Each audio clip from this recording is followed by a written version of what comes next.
ना संघर्ष ना तकलीफ तो क्या मजा है जीने में। बड़े बड़े तूफान भी थम जाते हैं जब आग लगी हो सीने में।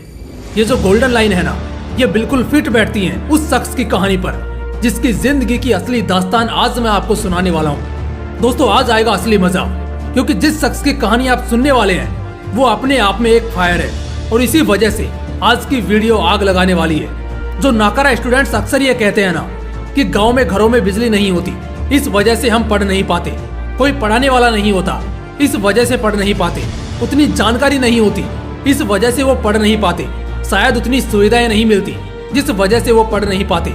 ऐसे न जाने कितने ही बहाने हैं जिनके सहारे कुछ निकम्मे स्टूडेंट्स पढ़ाई लिखाई छोड़कर अपनी जवानी मौज मस्ती में बर्बाद करते हैं। इन सब में जो सबसे ज्यादा सुनने वाला बहाना है वो है कि पढ़ाई का खर्चा बहुत महंगा है, उतनी हमारी औकात नहीं है।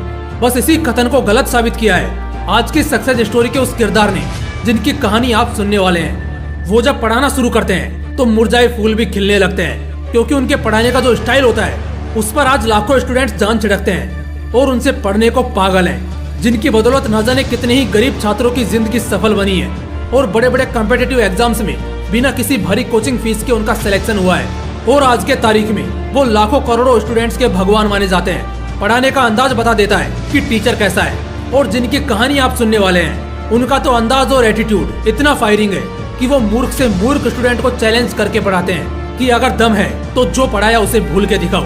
मैं बात कर रहा हूँ one and only the legendary in teaching, Khan sir की।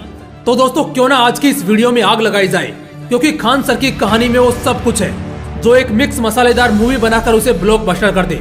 इस कहानी में गरीबी है, मवेशी इलाके में पलकर बड़ा होना है, पढ़ाई और पैसों के बीच पिसना है, बार बार ठोकरें खाकर गिरना है, फिर संभल जाना है, कुछ बड़ा देखने की चाहत रखना है और उसे पाने की हर एक कोशिश करना है, जलने वालों से भिड़ना है, जेल जाना है, लगातार जान से मार डालने की धमकी मिलना है, 107 करोड़ जैसी भारी रकम को ठुकराकर अपने गरीब विद्यार्थियों के लिए दिन रात मेहनत करके पढ़ाना है और लाखों करोड़ों स्टूडेंट्स का मसीहा बनकर सामने आना है। दोस्तों, इस कहानी में वो सब कुछ है जिसे सुनने के बाद सोच भी बदलेगी और जोश भी बदलेगा।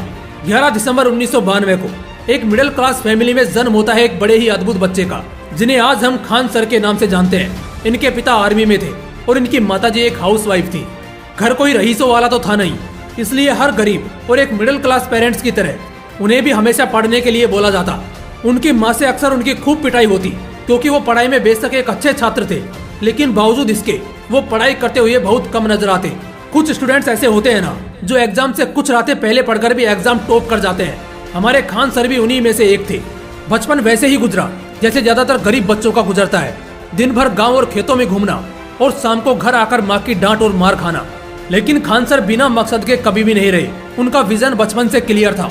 वो खेल कूद और शरारतों में जरूर आगे थे, लेकिन बचपन के बहुत कम उम्र में ही उन्होंने अपने जीवन का लक्ष्य सेट कर लिया था कि उन्हें एनडीए का एग्जाम क्लियर करके एक आर्मी ऑफिसर बनना है। यहाँ पर हमें खान सर से ये सीखने को मिलता है कि जीवन के शुरुआत में ही अपना लक्ष्य जरूर सेट कर लो। भले ही तुम दुनिया को भटके हुए लगो, लेकिन तुम अपने उस लक्ष्य को पाने की आस मन में जगाए रखो।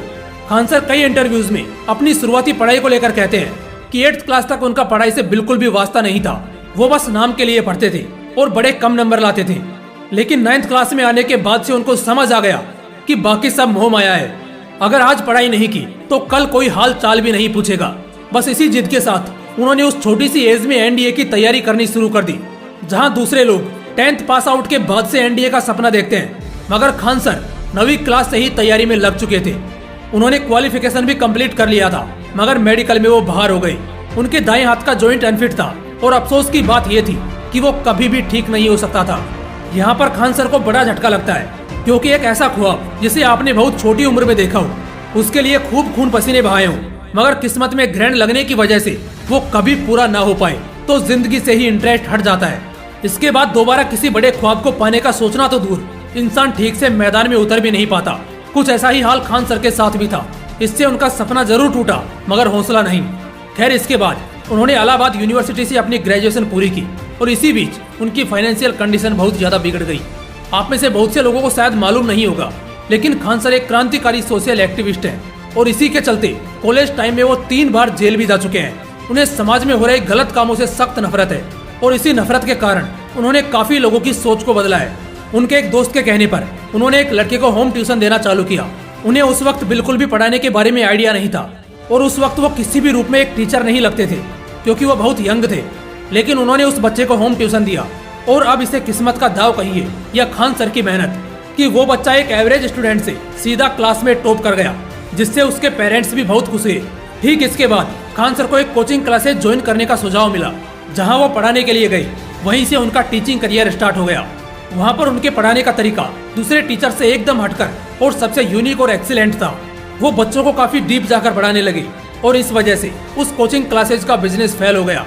कोचिंग के ओनर ने खान सर को कहा कि आप इस फीस में इतना ज्यादा डीप क्यों पढ़ा रहे हैं। उस कोचिंग क्लासेस के ओनर को पैसा दिख रहा था, लेकिन खान सर को बच्चों का फ्यूचर। इसी वजह से उन्हें उस कोचिंग से हटा दिया गया और खान सर के हटते ही अगले 6 महीने में वो कोचिंग भी बंद हो गया।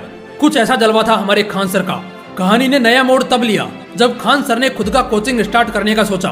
उन्होंने पटना में खुद का कोचिंग स्टार्ट किया। इसमें बच्चों की भीड़ इस कदर बढ़ी जितना दूसरे किसी भी कोचिंग क्लासेज में नहीं थी और इससे दूसरों को नुकसान हो रहा था। जलने वाले लोगों ने खान सर के क्लासेस पर दंगे भी करवाए और हर वो कोशिश की जिससे वो अपना क्लास बंद कर दे। मगर खान सर इतने भाग्यशाली थे कि उनके स्टूडेंट्स ने उनका खूब सपोर्ट किया और उनके साथ कदम से कदम मिलाकर चलते रहे। जब एक बैच ऊपर बढ़ता तो दूसरा बैच नीचे क्लासेस की निगरानी करता। कुछ ऐसा जुनून था खान सर और उनके स्टूडेंट्स में। लेकिन इसी बीच कुदरत का नया कहर आया, कोरोना महामारी। इसके चलते अब चाहकर भी क्लासेज नहीं चलाई जा सकती थी क्योंकि इससे बच्चों और खान सर दोनों को नुकसान था।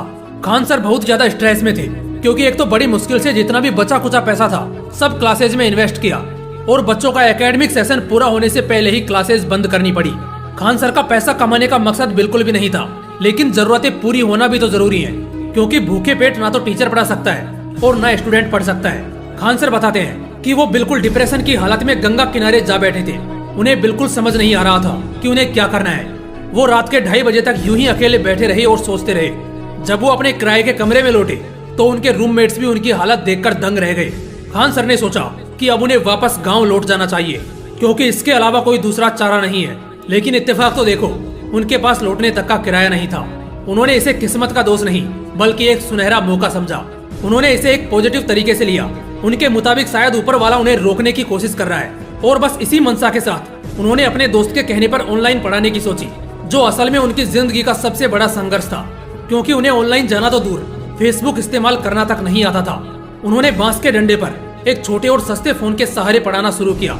इस बीच उनके दोस्तों ने उनका खूब साथ दिया, पैसों से भी और हौसलों से भी। उन्होंने अपना एक यूट्यूब पर चैनल बनाया Khan sir GS research centre के नाम से और बिना किसी खास सुविधा को कोसे बगैर अपना काम करते चले गए।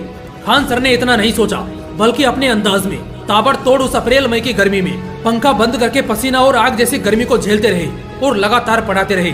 जब वो ऑनलाइन गए तो उन्हें जरा भी मालूम नहीं था कि वो टीचिंग फील्ड में लाखों टीचर्स के लिए और देश के एजुकेशन सिस्टम के लिए एक प्रेरणा बनकर सामने आने वाले हैं। उनकी ताबड़तोड़ मेहनत ने रंग जमाना शुरू किया। आने वाले कुछ ही समय के अंदर उनके चैनल से बहुत सारे स्टूडेंट्स जुड़ते गए और मार्केट में उनका नाम आग की तरह फैल गया। हर कोई उन्हें जानने लग गया, पहचानने लग गया और देखते ही देखते लाखों गरीब बच्चों के वो मसीहा बन गए। चाणक्य ने कहा है, जिस बच्चे की अगर प्रारंभिक शिक्षा अच्छी तरह ना हो तो उसके जीवन की नींव कमजोर पड़ जाती है, जिससे उसका जीवन व्यर्थ हो जाता है। बस इसी कथन को खान सर ने दिल से लगा लिया। उनका कहना है कि वो गरीबों, अनाथों और विकलांगों से कभी भी अपनी कोचिंग फीस के नाम पर 1 रुपया भी नहीं लेंगे। इसके अलावा आज वो जितने रुपए में पढ़ाते हैं उतने में हमारे 1 महीने का रिचार्ज तक नहीं होता। बावजूद इसके करीब 1 करोड़ से ज्यादा स्टूडेंट्स आज उनसे जुड़े हैं। आप जरा सोचकर देखिए, 1 करोड़ स्टूडेंट्स को हर सुविधा देने में कितना खर्च और कितना सिरदर्द लेना होता होगा। मगर बावजूद इसके खान सर भारत के उज्जवल भविष्य के लिए हर मुमकिन कोशिश कर रहे हैं जिससे बच्चों को एक मजबूत शिक्षा मिले।